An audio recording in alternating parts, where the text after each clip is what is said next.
before I eat, I can't help but just look at the food and thank it.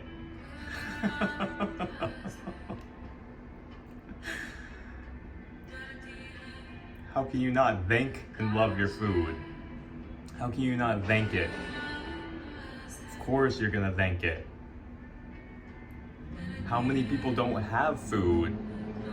This food is becoming you. It's becoming your consciousness. It's giving you energy. And with that energy, you can decide to do whatever you want. This is a holy fusion. This is a completely loving fusion. You are becoming one with this food. And your mental attitude towards it, as you take it, this is the most romantic, intimate thing you can possibly do, is become one with something. It's becoming one with you. You better hope that it's willing to become one with you. You better hope that that's not taken with violence or unwillingness. You better hope that this energy is fusing with you with peace and willingness, or else you're raping it. You better hope that this food is filled with willingness to become one with you and empower you towards your goals. You better hope that you're becoming partners with this food. You better hope and pray and energize the food with love. You better fill yourself with love as you eat this food.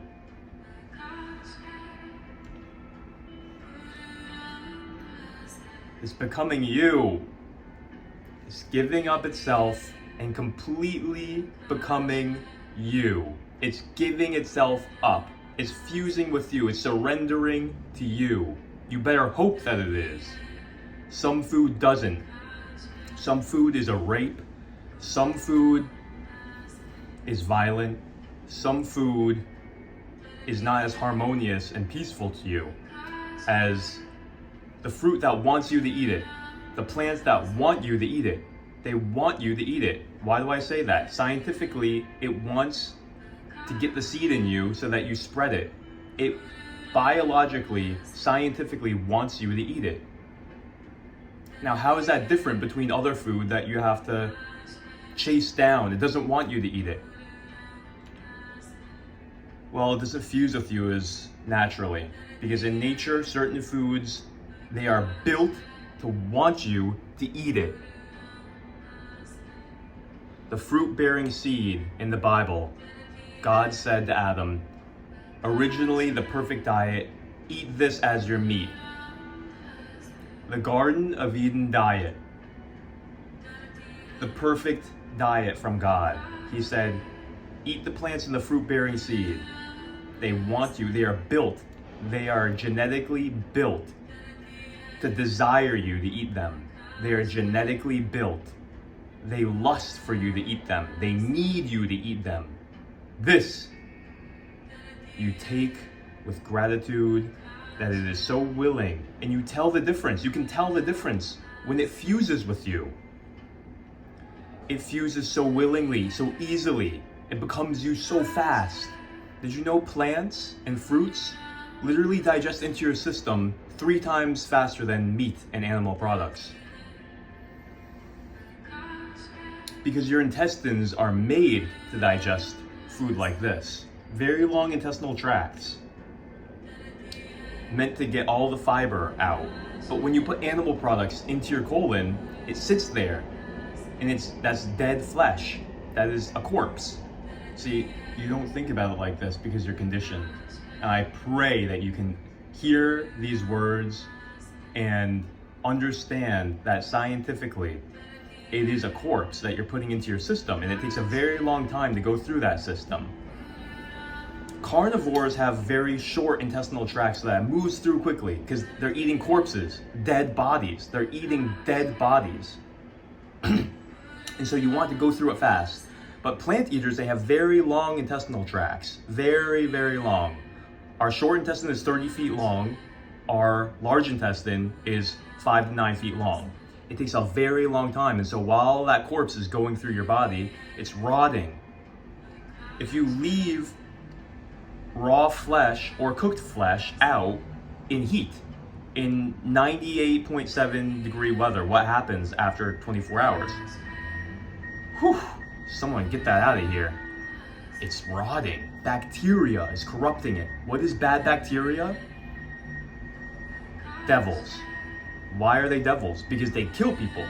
Bacteria are the devils because they're trying to kill you and live off you in a parasitic relationship.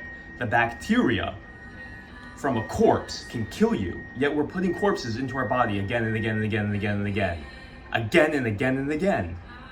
And then you wonder what's happening because the bacterial load is too much. See, we're not meant to eat that much flesh. We are not meant to eat that much flesh. You look at our intestine, you look at our anatomy, any rational person who does not have any bias or delusions or devils will literally just see the truth. It's so obvious. Your anatomy reflects that of an herbivore at the very best. At the very best. Omnivore, you can't even argue that anatomically, scientifically. And if you don't see it this way, you're being deceived. You have conflicts of interest. You can't even acknowledge scientific truth. If you look at the anatomy of the digestive system, you'll see every reflection. Any distortion, any argument against this, I've seen it so many times. People are addicted. People do not see truth. People see what they want to see. And people fight for what they lust for.